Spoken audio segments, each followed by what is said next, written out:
semana pasada nuestro amado pastor Odure estuvo hablando acerca del rol de la esposa. Ahora le toca el turno al esposo.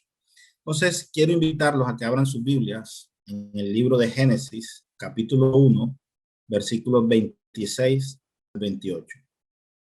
Génesis, capítulo 1, versículos 26 al 28. Dice la palabra del Señor de la siguiente manera.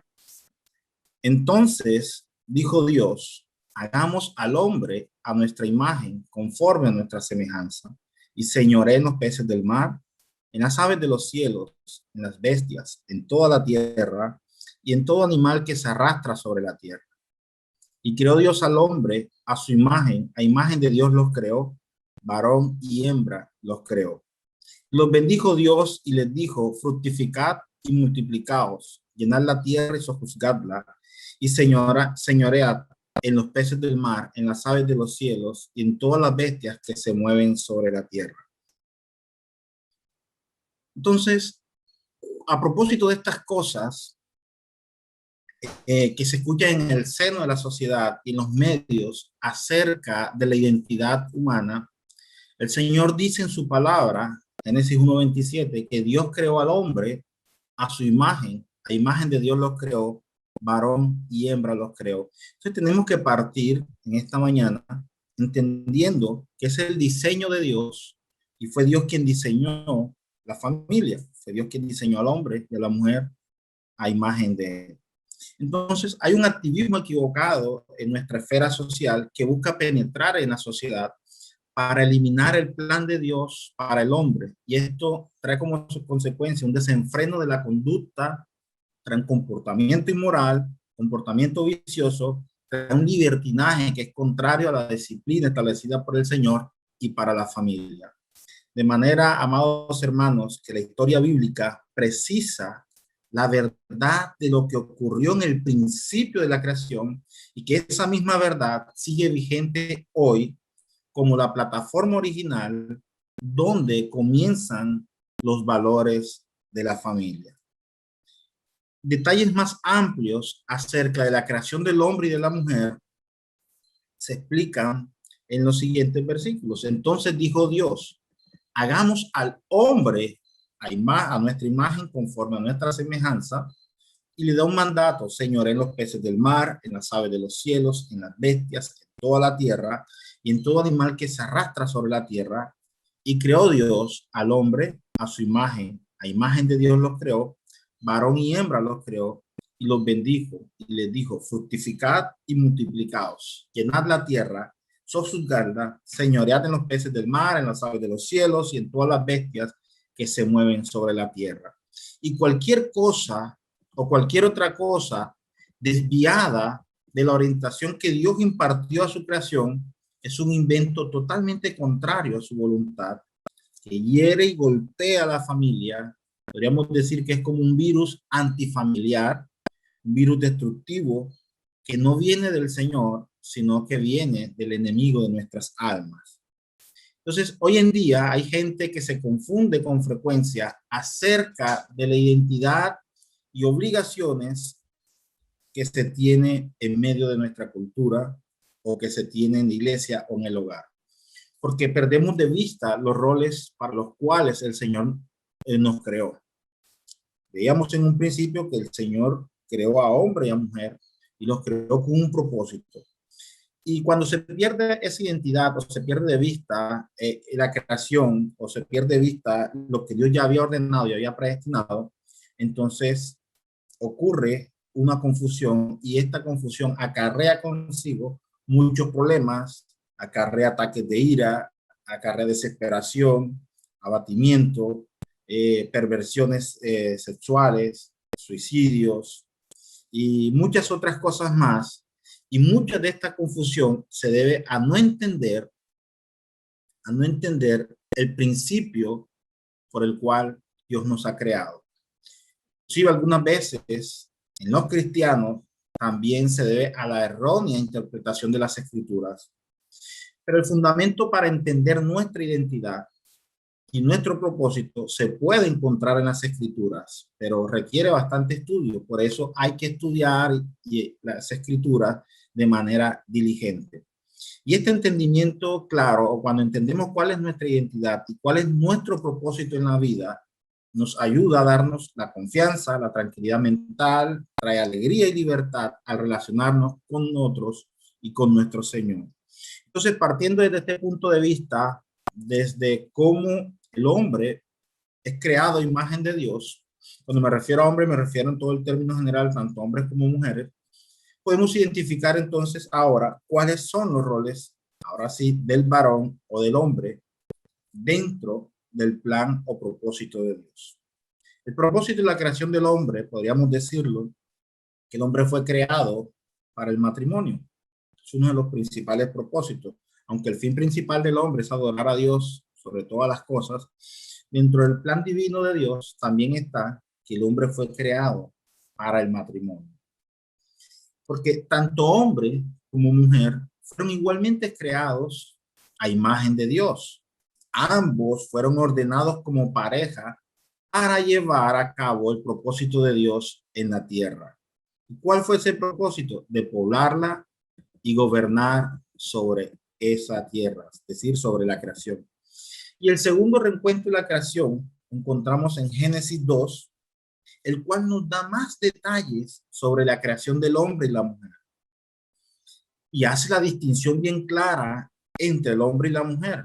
Entonces debemos leer los dos recuentos para ver que ninguno se contradice. En Génesis 1 veíamos que el Señor había creado al hombre a su imagen y su semejanza, pero ahora en Génesis 2 vamos a ver el propósito ya general de esta creación.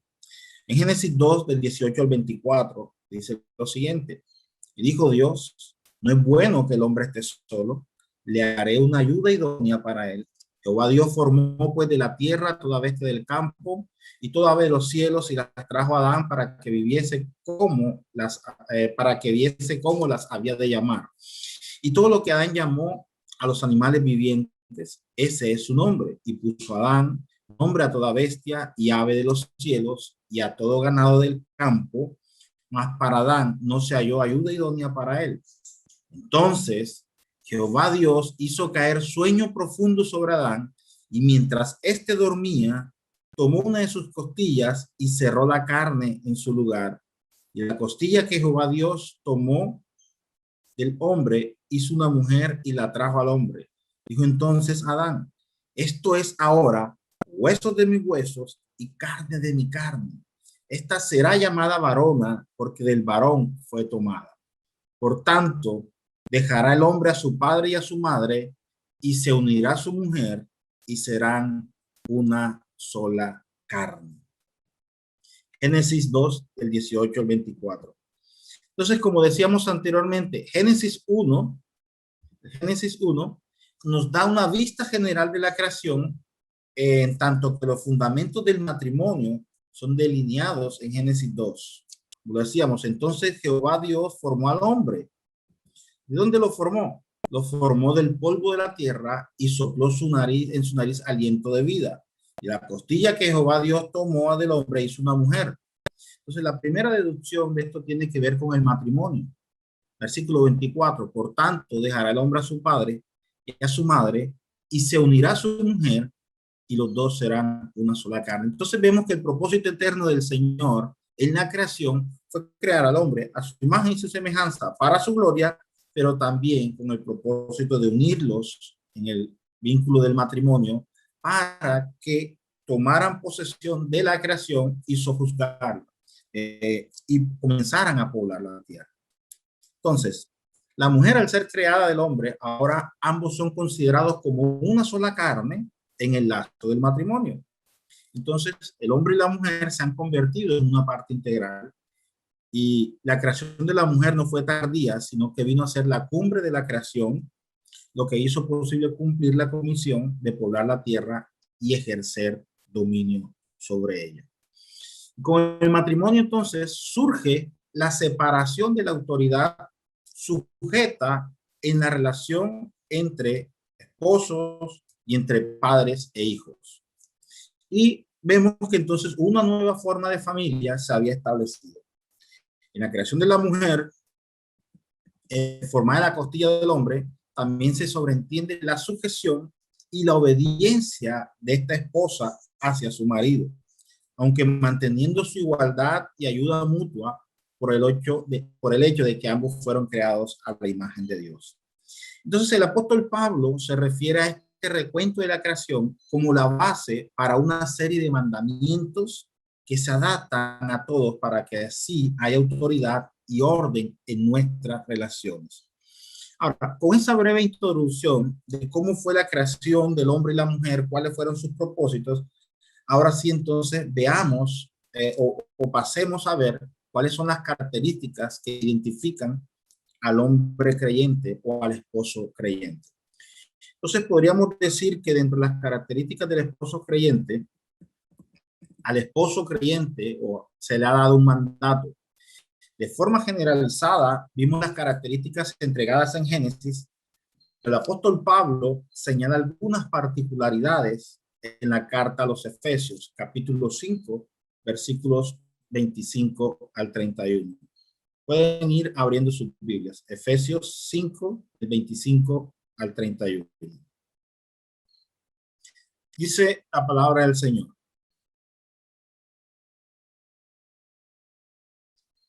Comienzo a leer el versículo 25, Efesios capítulo 5.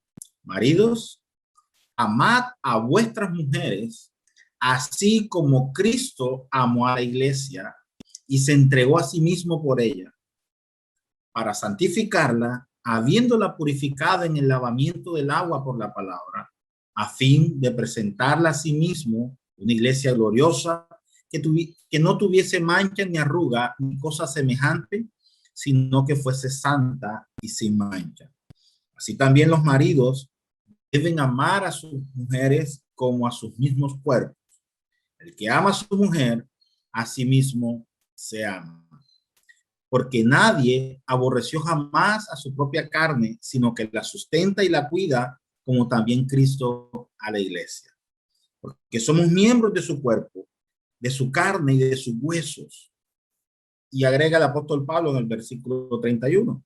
Por esto dejará el hombre a su padre y a su madre y se unirá a su mujer y los dos serán una sola carne. Pablo echa mano de lo que veíamos en un principio, de aquella referencia que se encuentra en Génesis, de que dejará el hombre a su padre y a su madre, los dos se unirán y serán una sola carne. Entonces, el Espíritu Santo, amados hermanos, nos ha dado mucha claridad acerca de los roles que corresponden al esposo y a la esposa dentro del matrimonio. Y con esto entendemos que en la relación matrimonial, la mayor responsabilidad del sacrificio recaen sobre el hombre. Estos versículos tienen innumerables aplicaciones prácticas para cada matrimonio, pero antes de llegar a esas aplicaciones prácticas, debemos entender este principio. Este principio, les decía que el Señor inicialmente en este principio da un mandato. ¿Y cuál es el mandato? En el versículo 25. Maridos, amad a vuestras mujeres. Entonces, en toda la sesión dirigida a los esposos, encontramos la palabra amor en 6 ocasiones entre los versículos 21, 25, 28 y 33. Y este es el tema central de este pasaje. Y es interesante notar que Pablo no manda al hombre a gobernar a su esposa o a reclamar de sujeción a su esposa. En lugar de eso, el primer mandato o el mandato que encontramos es amor incondicional. Y este amor incondicional se basa en una decisión de quien lo da y no en una emoción o en el merecimiento del receptor. El amor tiene que ser sin medida y no tiene que ser egoísta. Entonces, el mandato principal que Pablo da a los esposos o al hombre creyente, al marido, es amar a vuestras mujeres. Pero este mandato tiene que tener un modelo. ¿Y cuál es el modelo? El modelo siempre va a ser nuestro Señor Jesucristo. Lo vemos en el mismo versículo. Así como Cristo amó a la iglesia y se dio a sí mismo por ella.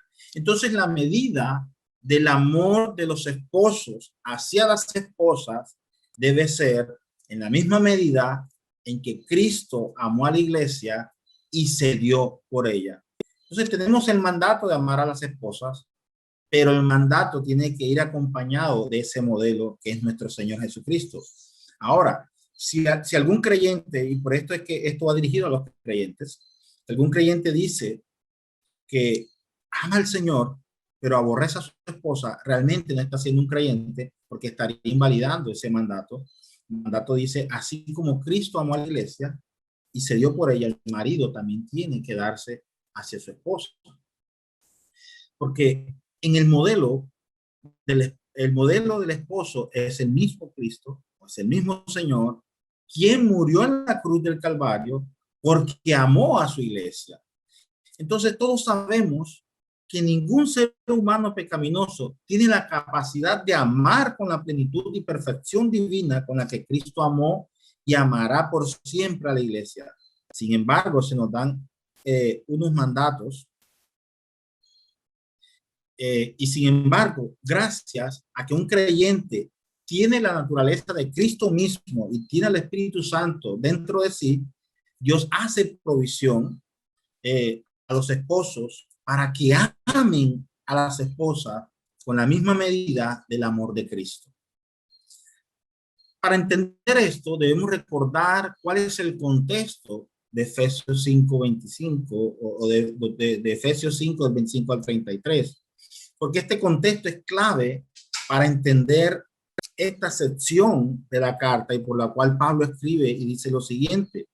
Así pues, no seáis necios, en el versículo 17, perdón, Efesios 5, 17 al 18, Pablo escribe lo siguiente. Así pues, no seáis necios, sino entender cuál es la voluntad del Señor y no os embriaguéis con vino, en lo cual hay disolución, sino ser llenos del Espíritu Santo. El apóstol Pablo está diciendo que cuando somos llenos del Espíritu Santo, tenemos el entendimiento del Espíritu Santo. Y entonces este entendimiento nos hace entender o nos hace ver cuál es la forma o del modelo, o nos hace entender el modelo que Dios había establecido para el esposo. Entonces, al entender esto y al saber que somos dirigidos por el Espíritu Santo, entonces solamente un esposo creyente lleno del Espíritu Santo estaría en la capacidad de amar a su esposa con la misma clase de amor que el Señor tiene por su iglesia. Por eso es importante entender que el centro de todo es el Señor. Y partamos de allí. Nuestra relación con nuestras esposas o del marido creyente con su esposa parte primero de su relación con Dios. Es decir, si el hombre tiene una excelente relación con el Señor, eso se verá reflejado también en el trato que este hombre debe tener con su esposa. Ahora, uno de los problemas más grandes que muchas familias se enfrentan hoy en día es la falta de liderazgo de parte del esposo. Algunos esposos no reconocen que Dios los ha predestinado para este papel. Otros simplemente no saben cómo dirigir un hogar, mientras que otros se niegan a tomar el mando y la dirección en el hogar y se lo relegan a la mujer. Entonces, la mayoría de los hombres no se dan cuenta que muchos de los serios problemas en los hogares son consecuencia directa de su falta de liderazgo.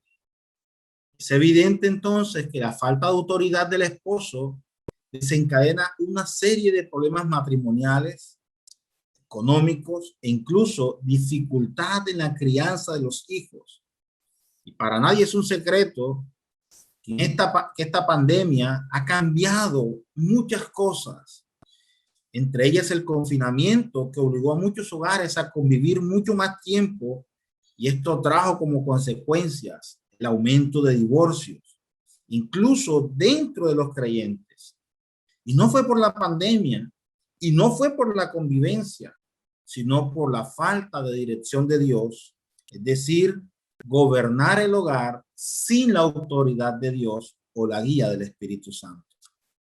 Desafortunadamente, muchos hogares se separan porque han perdido de vista lo que Dios ha establecido en su palabra. Incluso dentro de los mismos creyentes, se ha aumentado la tasa de divorcios. ¿Por qué? Porque no han entendido cuál ha sido el modelo bíblico. Es el hombre amar a su esposa y la mujer estar sujeta a su esposo. Y esa sujeción, como lo explicábamos o lo explicaba el pastor Duber en la escuela anterior, esa sujeción es por amor.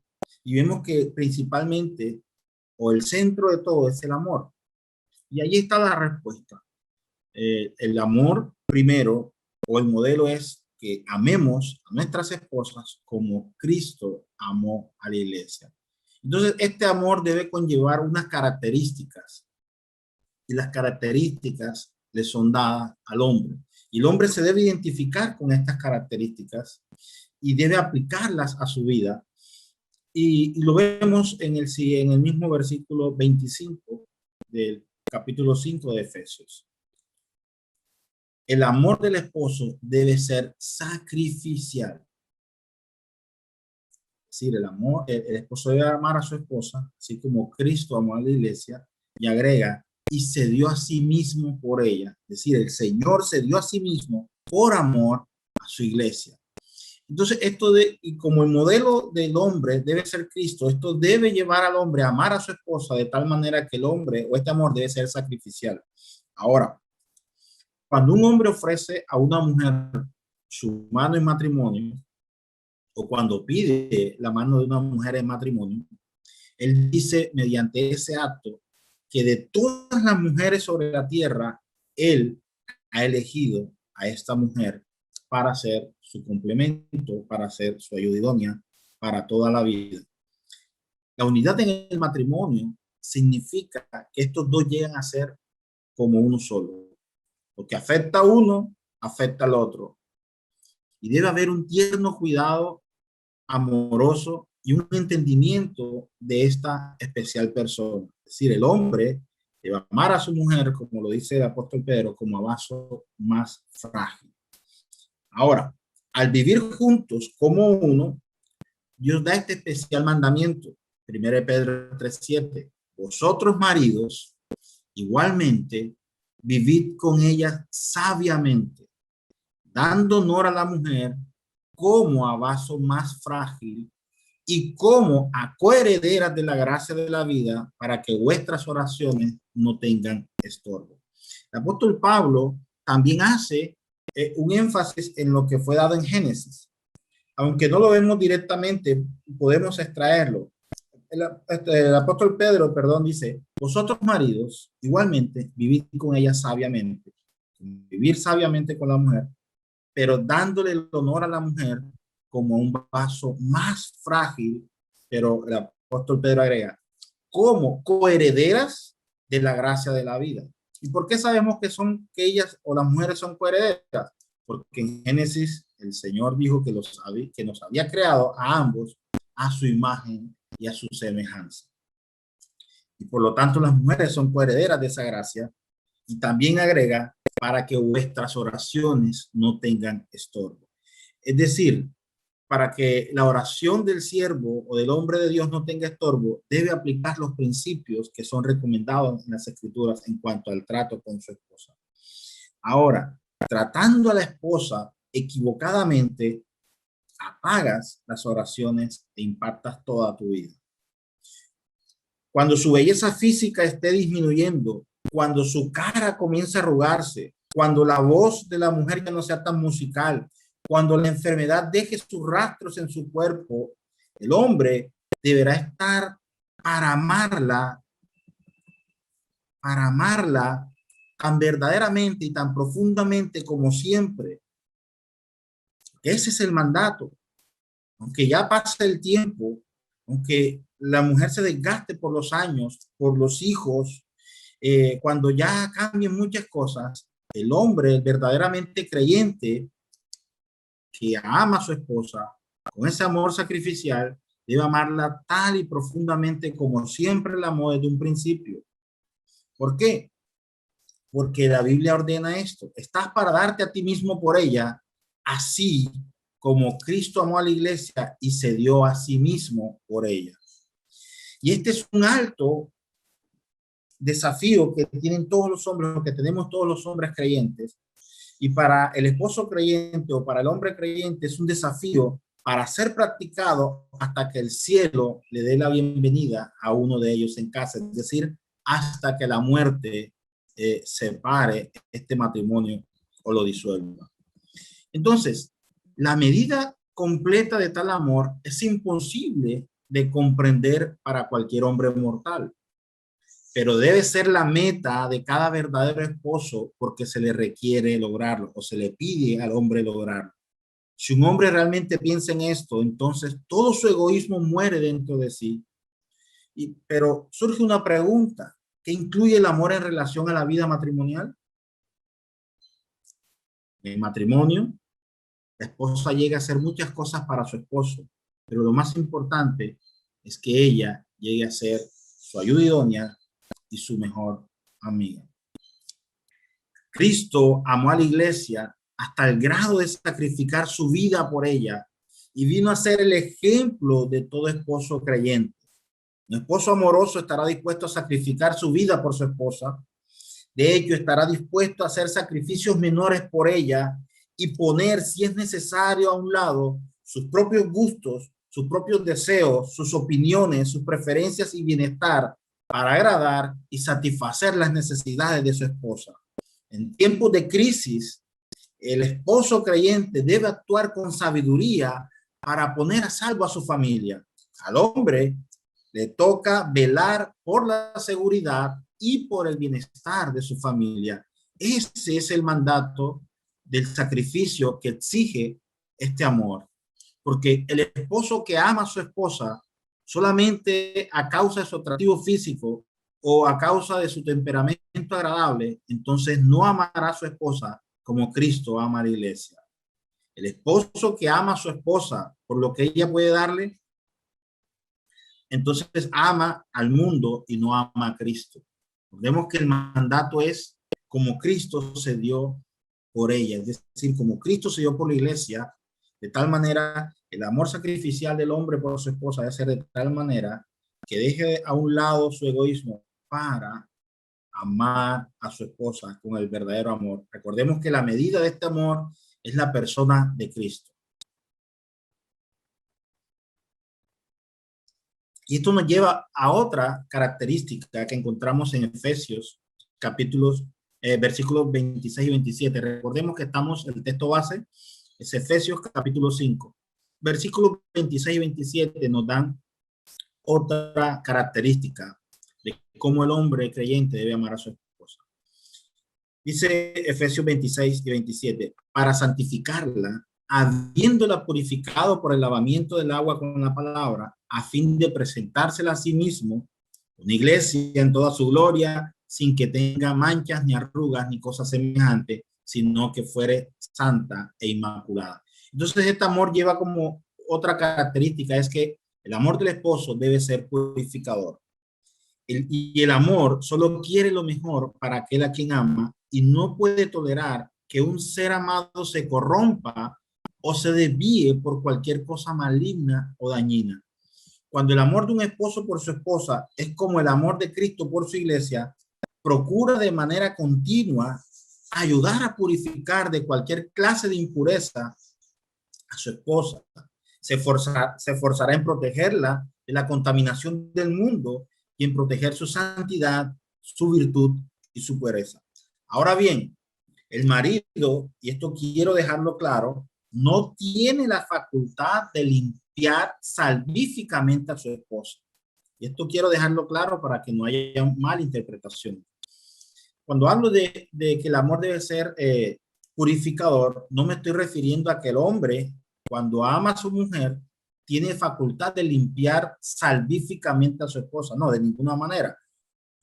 Porque el hombre no tiene esa potestad, así como Cristo lo hizo por su iglesia. No, el esposo no puede lavar los pecados de su esposa, porque solamente la obra de Cristo hace esto. Solamente la obra de nuestro Señor es quien lava y limpia nuestros pecados. Pero sin embargo, el esposo sí puede compartir la palabra de Dios con su esposa, animarla a su servicio al Señor, orar por su crecimiento espiritual y orar por la santificación de su vida, colaborando o ayudando a su mujer en este proceso de santificación. Y las herramientas que todo esposo creyente tiene para llevar a cabo esta tarea son la palabra de Dios y la oración. El esposo que ama a su esposa, entonces procurará diligentemente llevar a su esposa donde se enseñe o se predique la palabra de Dios. Porque constantemente el hombre entonces pondrá a la palabra o expondrá a su esposa la palabra, porque sabe que solamente a través de la predicación de la palabra su esposa se santificará y se purificará. Al mismo tiempo, el esposo ora con ella y ora por ella pidiéndole a Dios que la guarde de cualquier pecado y de cualquier impureza. Por eso decíamos entonces que el amor del esposo, aunque no tiene la facultad de limpiar salvíficamente a su esposa, sí puede ayudar a santificarla, porque ese amor conllevará entonces que el hombre honra a su esposa, ore a su esposa, porque recordemos que ya no será un dos, sino que serán uno solo, como lo dice la misma escritura, los dos serán una sola carne. Esto nos lleva a otra característica que debe tener este amor del esposo o del esposo creyente, y es que el esposo debe ser preservador.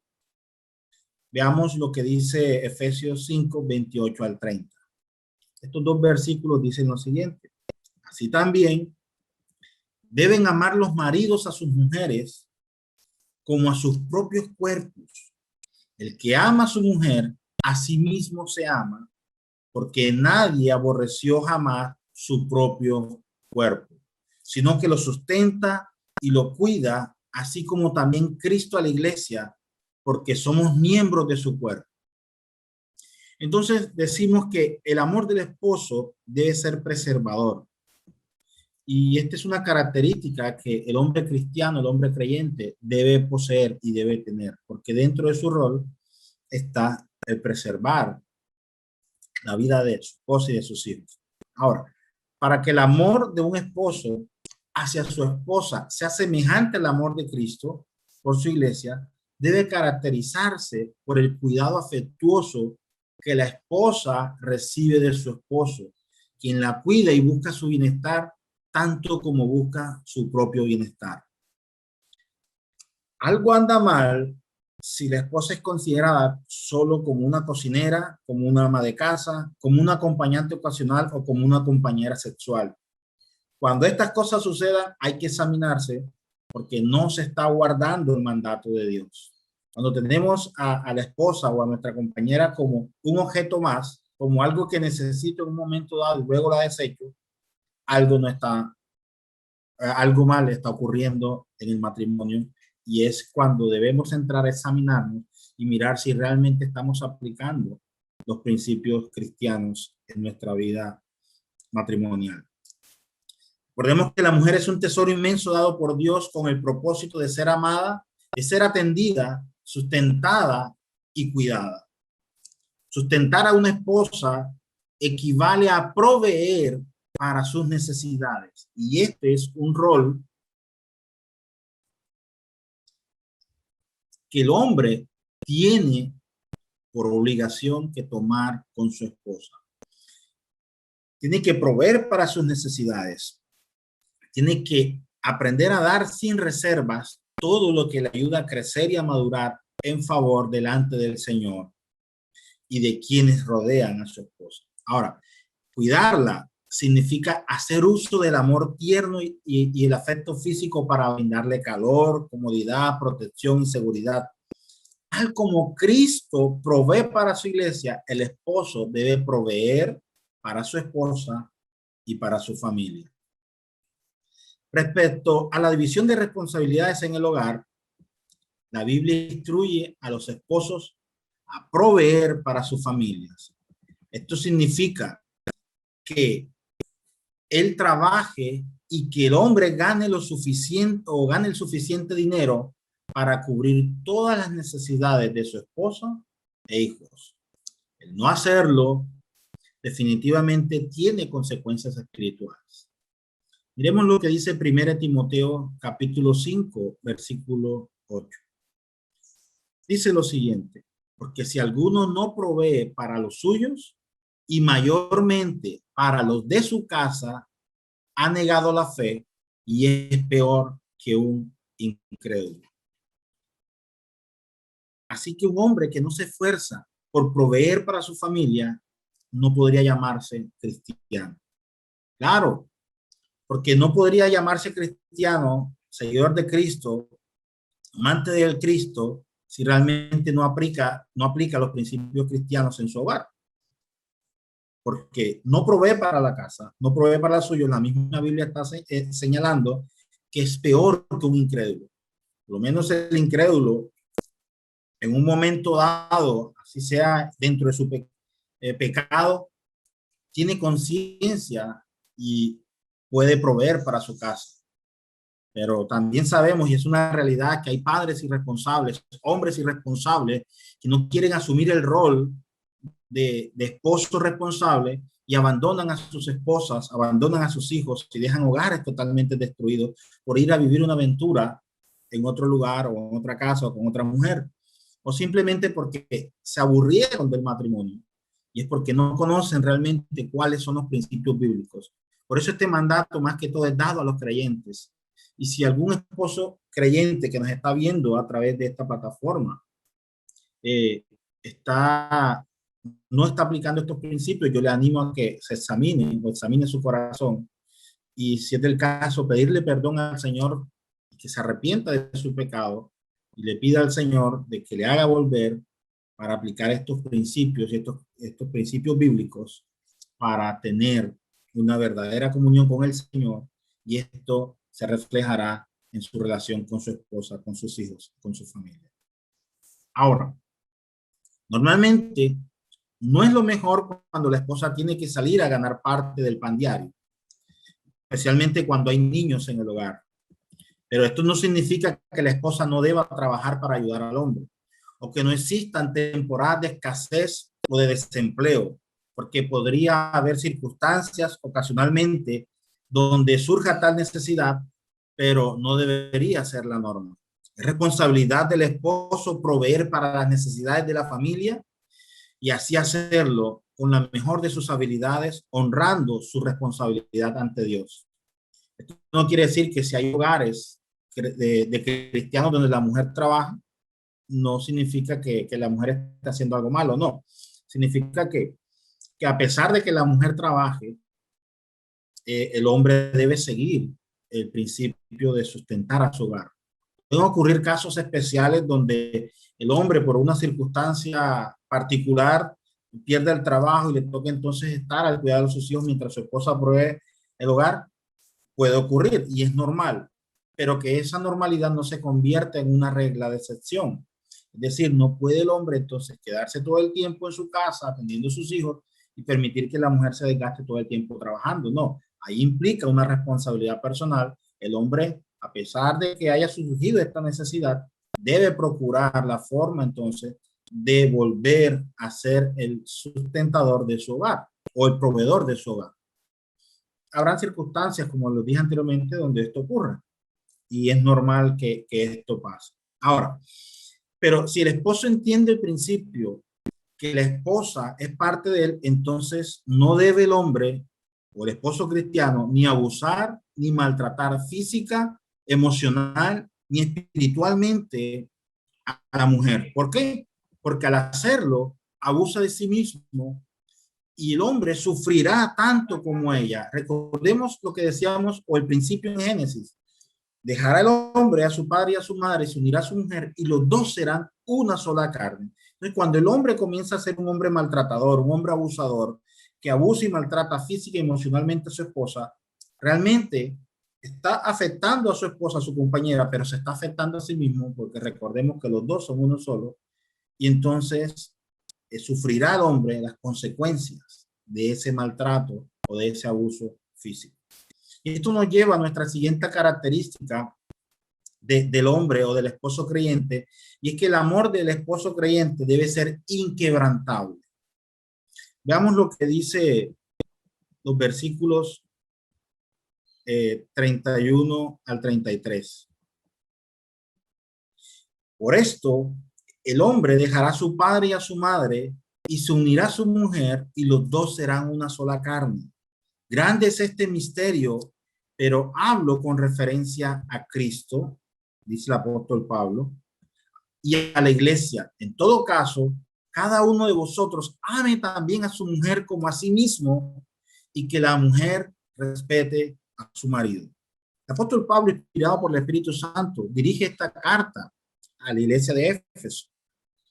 Y Pablo había establecido estos principios, no por su propia voluntad, sino por lo que el Espíritu Santo estaba dictándole en ese momento. Entonces, los principios que Dios estableció para el matrimonio de Adán y Eva continuaban en vigencia aún en los tiempos de Pablo y realmente no han cambiado en absoluto hasta nuestros días. Aunque la sociedad diga todo lo contrario, aunque la sociedad quiera cambiar el rol del matrimonio, aunque la sociedad quiera transformar lo que Dios ha establecido en su palabra, la palabra de Dios permanece para siempre. La Biblia dice que cielo y tierra pasará, mas su palabra permanecerá. Lastimosamente, esta sociedad en la que vivimos ha cambiado o ha tergiversado el rol o ha tergiversado el mandato del matrimonio. De tal manera que si un hombre y una mujer se casan y a los 15 días no aguantan la convivencia, la sociedad ha dicho, puedes divorciarte, puedes separarte, y se ve como algo normal. Hoy en día, las estadísticas muestran que son muchos más los divorcios que los matrimonios que realmente han permanecido a lo largo del tiempo. Y como se lo decía hace un momento, esta pandemia ha ayudado a mostrar verdaderamente cuál es el carácter del hombre y de la mujer dentro del hogar.